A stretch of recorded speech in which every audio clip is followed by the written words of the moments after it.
Isabel Ortega may birthday surprise mula sa boyfriend na si Miguel Tan Felix sa set ng Encantadia Chronicles Sangre.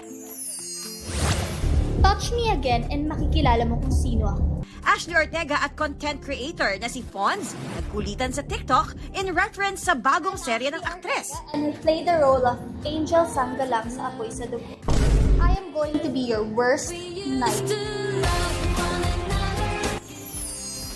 Isang araw, nagmamaniw sa iba. Kapuso couple Dennis Trillo at Jeneline Mercado kumasa na rin sa Ale Trend. Milyon naman ang views ng version niyan ni Jillian Ward na mapapanood na sa upcoming GMA Prime series na Never Say Die. Ang nakita, babaeng saksakan ng ganda.